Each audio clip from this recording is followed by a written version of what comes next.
Hello प्यारे बच्चों, कैसे हो आप लोग। तो आज हम एक न्यू चैप्टर शुरू करने वाले हैं जिसका नाम है ट्रायंगल एंड इट्स प्रॉपर्टीज। तो सबसे पहले ट्रायंगल की प्रॉपर्टीज जानने से पहले हमें पता होना चाहिए कि ट्रायंगल होता क्या है। तो ताकि आप लोगों का टाइम वेस्ट ना हो इसलिए मैंने पहले से यहाँ पर एक ट्रायंगल ड्रॉ करके रखा है। तो ट्रायंगल क्या होता है आइए जानते हैं। तो ट्रायंगल एक सिंपल क्लोज्ड कर्व होता है, सिंपल क्लोज्ड कर्व।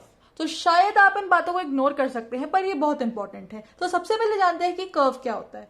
कर्व अगर मैं आप लोगों से पूछूं तो आप कहेंगे सर्कल या फिर सर्कल का कोई पार्ट या फिर राउंड से कोई चीज, इसको हम कर्व कहेंगे। लेकिन बच्चों आप वीडियो को पॉज करके 2 मिनट सोचिए कि क्या लाइन एक कर्व है। तो उम्मीद करती हूं आप लोगों ने सोच लिया होगा। तो बच्चों जी हाँ, लाइन एक कर्व है। तो मैं आपको सबसे पहले बताती हूँ कि कर्व होता क्या है। तो अगर मैं, ध्यान से सुनिएगा, बिना अपनी पेन या फिर पेंसिल को, अगर आपने पेंसिल पकड़ी है तो बिना अपनी पेन या पेंसिल को उठाए एक जगह से शुरू करके कुछ भी ड्रॉ करूं, चाहे मैं कोई अल्फाबेट जैसे बी है उसी को भी लिख दूं, हाँ, बिना अपनी पेन या पेंसिल को उठाए कुछ भी करूं इस कॉपी पे, तो वो एक कर्व होगा। तो बशर्ते मुझे अपनी पेन नहीं उठानी या फिर अपनी पेंसिल नहीं उठानी है। तो चाहे मैं लाइन ड्रॉ करूं, मैंने बिना पेन उठाए लाइन ड्रॉ कर दी, तो ये एक कर्व है। तो क्या ये चीज कर्व है? नहीं, मुझे अपनी पेन 1 2 3 बार, अपनी पेन इतनी बार मुझे उठानी पड़ी है ना। तो ये एक कर्व नहीं है। तो ट्रायंगल एक कर्व है? जी हाँ, ट्रायंगल बेशक एक कर्व है। मैं ट्रायंगल को क्या बिना पेन उठाए ड्रॉ कर सकती हूँ? हाँ, कर सकती हूँ। ये देखिए मैंने ट्रायंगल ड्रॉ कर दिया, तो ये एक कर्व है। अब बात करते हैं क्लोज्ड। क्लोज्ड तो आपको समझ आ ही गया होगा, सिंपल सी चीज है। अगर मैं इस ट्रायंगल के अंदर पानी भरूं तो क्या पानी बाहर निकलेगा? नहीं, पानी बाहर नहीं निकलेगा क्योंकि ये बंद है, इसके सारे दरवाजे बंद है, ये क्लोज्ड है। तो ये तो हमें क्लोज समझ में आ गया क्लोज्ड क्या होता है। लेकिन क्लोज की डेफिनेशन क्या होती है? तो देखिए, अगर मैं किसी स्टार्टिंग पॉइंट से अपनी पेन उठाना शुरू करूं, यहां से मैंने स्टार्ट किया और मैं कुछ भी ड्रॉ करूं बिना पेन उठाए और लास्ट में आकर के खत्म भी उसी स्टार्टिंग पॉइंट पर करूं, तो जो चीज बनी वो एक क्लोज्ड फिगर है। तो जो चीज बनी वो एक क्लोज्ड फिगर है। तो ट्रायंगल के लिए भी मैंने क्या किया, मैंने ट्रायंगल के लिए यहां से शुरू किया, मैं यहां गई और मैंने यहां आके इसको खत्म कर दिया। तो ये एक क्लोज्ड फिगर है, ठीक है। तो आपको कर्व और क्लोज समझ में आ गया। अब सिंपल क्या है? सिंपल आप कहेंगे सिंपल ऐसे ही सिंपल नहीं। सिंपल के पीछे का मतलब ये है कि अगर मैं किसी भी कर्व को ड्रॉ करूं बिना उसे आपस में कट करे, बिना उसकी लाइन को कट करे, तो वो सिंपल हो जाएगा। जैसे कि मैंने अगर ये चीज ड्रॉ करी, ये मैं ऐसे ले गई और मैंने ऐसे कर दिया, तो क्या ये सिंपल है? नहीं, ये सिंपल नहीं है क्योंकि यहां पर इसने खुद को कट कर दिया। ये ऐसे गया और इसने खुद को यहां पे आके कट कर दिया, तो ये सिंपल नहीं है। अगर मैं स्टार बनाऊं तो क्या ये सिंपल है? नहीं, ये बिल्कुल भी सिंपल नहीं है। इसने खुद को कितनी सारी जगह कट किया, 1 2 3 4 5, इतनी सारी जगह पर इसने खुद को कट किया। सर्कल सिंपल है? ओ, सर्कल तो बना ही नहीं। सर्कल सिंपल है? हाँ, सर्कल सिंपल है। सर्कल यहां से शुरू हुआ, उसने यहां के खत्म हुआ, उसने खुद को कट नहीं किया, सर्कल ने खुद को कट नहीं किया, ठीक है। ट्रायंगल सिंपल है? हाँ, ट्रायंगल सिंपल है। इसलिए नहीं कि मैंने यहां पर लिखा है, इसलिए क्योंकि अगर मैं ट्रायंगल को स्टार्ट किया तो ट्रायंगल ने खुद को कट नहीं किया। क्या ये चीज सिंपल है? नहीं, ये सिंपल नहीं है। देखिए यहां पर इसने खुद को कट कर दिया है। तो ट्रायंगल एक सिंपल, क्लोज्ड और कर्व फिगर है। तो बच्चों ट्रायंगल तो हमने समझ लिया। अब हम ट्रायंगल से रिलेटेड कुछ चीजों को जान लेते हैं। तो जैसा कि हमें पता है ट्रायंगल में 3 साइड्स होती हैं। तो साइड्स कौन सी हो गई? 1 AB BC और CA। तो साइड हमारी कौन सी हो गई? AB BC और CA। तो ट्रायंगल में 3 साइड्स होती हैं। इसमें 3 एंगल्स होते हैं। तो एंगल कौन से हो गए? ABC BCA और CAB। तो ये हमारे 3 एंगल्स हो गए। एंगल ABC, एंगल BCA और एंगल CAB, ये हमारे 3 एंगल्स हो गए। और इसमें क्या होती है? 3 वर्टिसेस होती हैं, 3 वर्टिसेस होती हैं। तो वर्टिसेस मतलब वो पॉइंट जहां पर लाइंस आकर के मीट कर रही है। ध्यान रखना वर्टिसेस, जो वर्टिसेस एक्चुअली वर्टेक्स का प्लूरल फॉर्म है, ठीक है। वर्टिसेस जो है वो वर्टेक्स का प्लूरल फॉर्म है, ठीक है। तो वो पॉइंट होता है वर्टेक्स जहां पर लाइंस आकर के मीट करती है, जहां पर दो लाइन आकर के मीट करती है। तो कौन कौन से वर्टिसेस हो गए हमारे? पहला वर्टेक्स हो गया ए, फिर बी, फिर सी। तो हमारे वर्टिसेस कौन कौन सी हो गई? ए, बी और सी। तो ये हमारी वर्टिसेस हो गई। अब आगे बढ़ते हैं। अब मैं आपको कुछ चीजें क्लियर कर देती हूं ताकि आपको आगे कंफ्यूजन ना हो। तो अगर आपसे बोला जाए कि ए की जो वर्टेक्स ए है उसकी अपोजिट साइड बताइए, ए की अपोजिट साइड बताइए, तो ये ए है, ये ए है, और ए के अपोजिट क्या हो गया? B C. ए की अपोजिट साइड क्या हो गई? बी सी। ए की अपोजिट साइड क्या हो गई? B C. ये ए है और ठीक इसके सामने, अपोजिट इसके सामने। तो ए वर्टेक्स के सामने वाली साइड कौन सी हो गई? बीसी हो गई। अगर मैं आपको बोलूं कि सी के सामने वाली साइड बताइए तो आप क्या बोलेंगे? ए बी बोलेंगे। सी के ठीक सामने क्या है? ए बी है। उसी तरीके से अगर मैं आपको बोलूं कि बी के सामने वाली बताइए तो बी वर्टेक्स के सामने वाली साइड कौन सी हो गई? ए सी हो गई, ठीक है। अब मैं आपको और क्लियर करने के लिए आपको 2-3 एग्जांपल्स करा देती हूं। अगर मैंने एक ट्रायंगल और बनाया यहां पर, ये ट्रायंगल तो बना ही नहीं, मैंने एक ट्रायंगल यहां पर और बनाया पी क्यू आर, और मैंने आपको बोला कि P जो वर्टेक्स है, फिर P जो एंगल है, एंगल P जो है, इसके आगे की आप मुझे इसके ऑपोजिट आप मुझे साइड बताइए। तो P के ऑपोजिट साइड क्या हो गई? R की हो गई। Q की ऑपोजिट साइड क्या हो गई? PR हो गई। और R की अपोजिट साइड क्या हो गई? PQ हो गई। तो ये हमारे काफी सारे क्वेश्चंस क्लियर हो गए, ठीक है। अब हम आगे बढ़ते हैं। अच्छा, तो बच्चों अब आगे बढ़ते हुए मैं आपसे एक चीज पूछती हूं कि अगर आपको इसी ट्रायंगल को अलग अलग साइड, अगर मैं आपको बोलूं कि आप इसकी साइड छोटी बड़ी कर सकते हैं, और मैं आपको बोलूं कि आप इसकी साइड छोटी बड़ी करके कितने टाइप्स के ट्रायंगल बना सकते हैं, तो आपका जवाब क्या होगा? मेरा जवाब सुनने से पहले आप वीडियो को पॉज करके थोड़ी देर सोचिए। तो उम्मीद करती हूँ आप लोगों ने सोच लिया होगा। तो बच्चों देखिए, तो सबसे पहले तो एक ट्रायंगल तो हो सकता है कि जिसकी हमारी सारी साइड्स इक्वल हो आपस में, जिसकी सारी साइड्स इक्वल हो, जैसे कि ए, बी और सी हो गया। और ए बी भी बराबर है, अगर ए बी 2 सेंटीमीटर है तो बी सी भी 2 सेंटीमीटर है, और सी ए भी 2 सेंटीमीटर है। तो एक ट्रायंगल तो हमारे पास ये हो गया जिसकी सारी साइड्स इक्वल है। एक ट्रायंगल हमारे पास हो सकता है कि जैसे मैंने ये बनाया और मैंने थर्ड साइड बनाई, है ना। इस ट्रायंगल में क्या है? ए, बी और सी। ए और बी और ए और सी ये दोनों तो आपस में इक्वल है, लेकिन बीसी की डिस्टेंस अलग है, बीसी की जो लेंथ है वो अलग अलग है। जैसे कि ए बी मैंने बना दिया 5 सेंटीमीटर, ए सी भी है 5 सेंटीमीटर, पर बीसी सिर्फ 4 सेंटीमीटर है, बीसी सिर्फ 4 सेंटीमीटर है। तो एक ट्रायंगल तो ये हो गया। और एक ट्रायंगल ऐसा हो सकता है जिसकी कोई भी साइड इक्वल नहीं है, जैसे मैंने अगर बना दिया ए बी सी, और ये ए बी है, ये हो गया 3 सेंटीमीटर, ए सी है, ये हो गया 4 सेंटीमीटर, और बी सी है, ये हो गया 5 सेंटीमीटर। तो एक ट्रायंगल तो हमारे पास इस तरीके का हो सकता है। उसी तरीके से हम ट्रायंगल को एंगल के बेसिस में भी डिवाइड कर सकते हैं। तो चलिए बच्चों फटाफट से देखते हैं क्लासिफिकेशन ऑफ ट्रायंगल्स। तो बच्चों अब हम शुरू करते हैं क्लासिफिकेशन ऑफ ट्रायंगल, ताकि आपका टाइम बिल्कुल भी बर्बाद ना हो। मैंने पहले से यहाँ पे सब नॉर्मल सी चीजें लिख के रखी हैं। तो ट्रायंगल्स को हम 2 बेसिस में क्लासिफाई कर सकते हैं। पहला तो साइड के बेसिस में, जैसा मैंने आपको बताया कि अगर मैं साइड को छोटा बड़ा करूं तो हम कितने टाइप के ट्रायंगल बना सकते हैं। और दूसरा हो गया एंगल्स के बेसिस में। हम दोनों ही चीज को बहुत ही अच्छे से और डिटेल में क्लियर करने वाले हैं।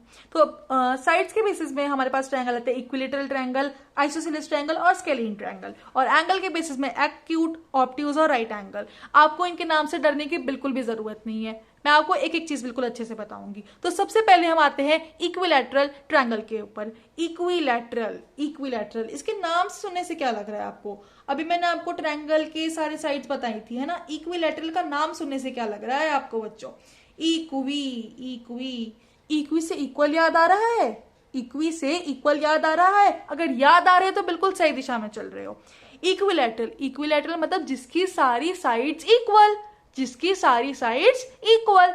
तो हमारे पास इक्विलेटरल ट्रायंगल हो गया। मान लो मैंने एक ट्रायंगल बनाया, इसकी ये वाली साइड हो गई 1 सेंटीमीटर, ये भी हो गई 1 सेंटीमीटर और ये भी हो गई 1 सेंटीमीटर।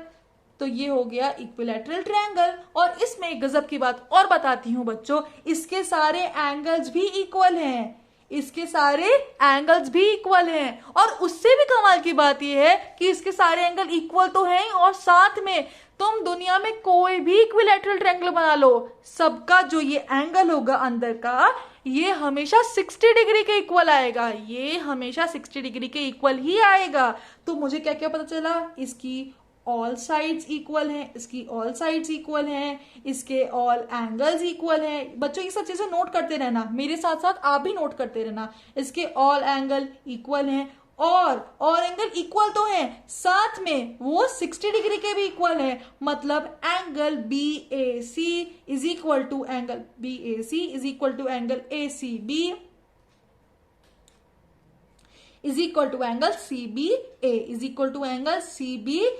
और ये सब किसके इक्वल हैं, 60 डिग्री के। मतलब अगर मैं इसको मेजर करूं तो 60 डिग्री 60 डिग्री 60 डिग्री, ठीक है। तो ये हमारा इक्विलैटरल ट्रायंगल हो गया। ऐसा सिर्फ इसमें ही नहीं, अगर मैं इस साइड को 10 सेंटीमीटर बना दूं, इस साइड को भी 10 सेंटीमीटर बना दूं और इस साइड को भी 10 सेंटीमीटर बना दूं, तो भी इक्विलैटरल ट्रायंगल होगा 10 10 10, तब भी ये एंगल 60 डिग्री होंगे, तब भी ये एंगल 60 डिग्री होंगे। तो ये हमारा इक्विलैटरल ट्रायंगल हो गया। सेकंड हम आते हैं आइसोसेलेस ट्रायंगल पर, सेकंड हम आते हैं आइसोसेलेस ट्रायंगल पर, ठीक है। अब हम आइसोसेलेस ट्रायंगल, स्पेलिंग सही कर लेना, यहां से लिख लेना, आइसोसेलेस ट्रायंगल पर। इस पे अगर हम आते हैं तो इस पे मैंने क्या बताया था, इस पे मैंने क्या बताया था, इस पे मैंने बताया था कि इसमें कोई भी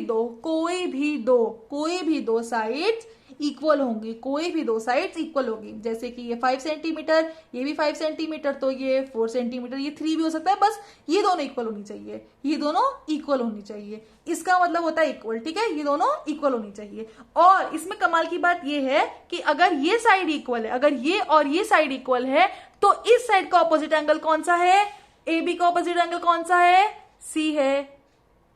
और AC का अपोजिट एंगल कौन सा है, B है ना। AC का अपोजिट B और AB का अपोजिट C, तो ये एंगल भी इक्वल होंगे, ये एंगल भी आपस में इक्वल होंगे। मतलब अगर एंगल B 30 डिग्री है तो एंगल C भी 30 डिग्री होगा, एंगल C भी 30 डिग्री होगा। एंगल A से हमें कोई लेना देना नहीं है। एंगल A कैसे निकालते हैं ये हम आगे सीखेंगे और जरूर सीखेंगे। तो जो साइड्स इक्वल होंगी, जो दो साइड्स इक्वल होंगी, उनके अपोजिट वाले एंगल भी इक्वल होंगे, उनके अपोजिट वाले एंगल भी इक्वल होंगे। मैं आपको एक और चीज से क्लियर करती हूँ, कंफ्यूजन हो रही है तो कोई बात नहीं। मैंने एक और ड्रॉ कर लिया, ये हो गया और ये हो गया और ये हो गया, ठीक है बच्चों। तो ABC, तो मैं आपको बताती हूं, तो देखने से तो आपको लग रहा होगा कि ये दोनों इक्वल नहीं है। अभी शायद आपको इतने समझ भी ना हो रहा, क्योंकि मैंने टू द स्केल नहीं बनाया है। अभी मैं आपको एक टू द स्केल फिगर दिखाऊंगी, जिससे आपकी सारी चीजें क्लियर हो जाएंगी। तो ये देखिए, ये 5 सेंटीमीटर, ये मान लिया 15 सेंटीमीटर है, टू द स्केल नहीं, टू द स्केल नहीं है, अभी बता रही हूँ। ये 15 सेंटीमीटर है, ये भी 15 सेंटीमीटर है और ये 10 सेंटीमीटर है। तो इसमें कौन सी दो साइड्स इक्वल हैं, इसमें कौन सी दो साइड्स इक्वल हैं, इसमें AB और BC इक्वल है। इसमें कौन कौन सी इक्वल है, AB और BC इक्वल है, दो साइड्स इक्वल है। हमें सिर्फ दो साइड से लेना देना है, हमें थर्ड वाली साइड से कोई फर्क नहीं पड़ता। AB और BC इक्वल है, तो ये आइसोसेलेस ट्रायंगल है। हाँ, ये आइसोसेलेस ट्रायंगल है। अब इसमें कौन से दो एंगल इक्वल होंगे, कौन से दो एंगल इक्वल होंगे, मैंने आपको क्या बोला था, जो साइड्स इक्वल है उनके अपोजिट वाले एंगल इक्वल होंगे। तो कौन से दो साइड्स इक्वल है, AB और BC। अब AB का अपोजिट एंगल कौन सा है, C है। AB का अपोजिट एंगल कौन सा है, C है, तो C। और BC भी इक्वल है, AB और BC इक्वल है। BC का अपोजिट एंगल कौन सा है, BC के सामने कौन है, A है। कौन है, A है। तो एंगल A और एंगल C, मतलब कि एंगल A को मैं बोल सकती हूं एंगल BAC और एंगल AC और एंगल BCA और एंगल BCA, ये दोनों भी आपस में इक्वल होंगे। तो मैंने आपको क्या बोला, जो साइड्स इक्वल है उनके अपोजिट वाले एंगल भी इक्वल होंगे। अभी मैं आपको कुछ प्रैक्टिस क्वेश्चंस दूंगी और वो आपको खुद से करने हैं, तो आपके कॉन्सेप्ट और भी ज्यादा पक्के हो जाएंगे। तो आइसोसेलेस में हमें क्या पता चला, इसमें होंगी एनी टू साइड्स इक्वल, इसमें होंगी any two sides equal and angles opposite to equal sides are also equal to equal sides are also equal। तो ये हमारे पास आइसोसेलेस ट्रायंगल हो गया। ये लिख लीजिएगा बच्चों, जरूर लिख लीजिएगा, बाद में आपके बहुत काम आएगा अगर आप भूल जाएंगे तो। और थर्ड था हमारे पास स्केलिन ट्रायंगल। थर्ड है हमारे पास स्केलिन ट्रायंगल। तो इक्विलेटरल हमने कर दिया, आइसोसेलेस हमने कर दिया, अब हम स्केलिन करेंगे और हम इस पर भी टिक लगा देंगे। तो स्केलिन ट्रायंगल क्या होता है? जिसमें कोई भी साइड इक्वल नहीं है, जिसमें कोई भी साइड इक्वल नहीं, उसे चाहे जैसे मर्जी बना लो, उसे जैसे चाहे मर्जी बना लो। तो स्केलिन ट्रायंगल मैं यहां पर एक नॉर्मल सा बना दे रही हूं। ये हमारा स्केलिन ट्रायंगल हो गया। ये हो गया मान लिया हमारा 5 सेंटीमीटर, ये हो गया हमारा 12 सेंटीमीटर, और ये हो गया हमारा 13 सेंटीमीटर। इसमें कोई भी साइड इक्वल नहीं है। ओके, अब हम आगे बढ़ते हैं। इसमें कोई भी साइड इक्वल नहीं है तो इसमें कोई एंगल भी जाहिर सी बात है इक्वल नहीं होंगे। तो बस स्केलिन ट्रायंगल में आपको एक ही चीज याद रखनी है, नो साइड्स आर इक्वल, या फिर हम कह सकते हैं कि all sides are unequal, all sides are unequal. तो ये हो गया हमारा स्केलिन ट्रायंगल। तो कांग्रेचुलेशंस बच्चों, आपने classification of triangle based on sides complete कर लिया है। अब हम और भी इजी टॉपिक देखेंगे जो है बेस्ड ऑन एंगल्स। तो आगे देखते हैं। हाँ तो बच्चों, अब हम आगे बढ़ते हुए देखते हैं classification of triangle based on angles. मैंने पहले से ही सब कुछ ड्रॉ करके रखा ताकि आपका बिल्कुल भी टाइम वेस्ट ना हो। तो इसमें हमने देखे थे acute angle triangle, obtuse angle triangle और राइट एंगल ट्रायंगल। तो हम देखते हैं, सबसे पहले हम आते हैं एक्यूट एंगल ट्रायंगल में। तो सबसे पहले बच्चों ये देखिए, मैं आपको सब दिखा देती हूँ कैसे दिखते हैं। तो ये सब आपको आई एम श्योर अलग अलग तो दिख ही रहे होंगे। तो अब देखते हैं। तो पहला हमारे पास है एक्यूट एंगल ट्रायंगल। अच्छा, एक्यूट एंगल का मतलब तो आपने पढ़ा होगा, अगर आपने नहीं पढ़ा है तो आप मुझे बता दीजिएगा, मैं आपको वीडियो अपलोड करके बता दूंगी, मैं उसके लिए भी एक अलग से वीडियो अपलोड कर दूंगी। तो एक्यूट एंगल जिन्होंने नहीं पढ़ा है मैं उनको यहाँ पर शॉर्ट में बता देती हूँ ताकि उनको समझ में आ जाए। तो एक्यूट एंगल वो होता है कोई भी एंगल जो कि 90 डिग्री से छोटा हो। 90 डिग्री एंगल से छोटे एंगल को हम एक्यूट एंगल बोलते हैं। तो 90 डिग्री एंगल तो हमको पता ही है, ये हो गया हमारा 90 डिग्री एंगल, ये हो गया हमारा 90 डिग्री को हम ऐसे दिखाते हैं, बाकी सब एंगल के लिए हम यहाँ पर ऐसे करते हैं, ठीक है। तो ये 90 डिग्री एंगल है, ये एंगल हमारा 90 डिग्री है। तो 90 डिग्री से कम एंगल मतलब जैसे कोई भी एंगल हो गया, 30 डिग्री हो गया, 60 डिग्री हो गया, 25 डिग्री हो गया, 10 डिग्री हो गया, इनफैक्ट 89 डिग्री हो गया। 89 डिग्री एंगल होगा तो उसको भी हम एक्यूट बोलेंगे। ऑब्ट्यूज एंगल क्या होता है? ऑब्ट्यूज एंगल होता है जो कि 90 से बड़ा होता है। 90 से बड़े एंगल को हम बोलेंगे ऑब्ट्यूज एंगल। क्या बोलेंगे? 90 से बड़े एंगल को हम बोलेंगे ऑब्ट्यूज एंगल, ठीक है। तो जैसे कि हो गया 110 डिग्री, 111 डिग्री, इनफैक्ट 91 डिग्री, ये भी ऑब्ट्यूज एंगल हुआ, ठीक है। लेकिन ऑब्ट्यूज एंगल जो है ना, ये एंगल 180 से छोटा होना चाहिए,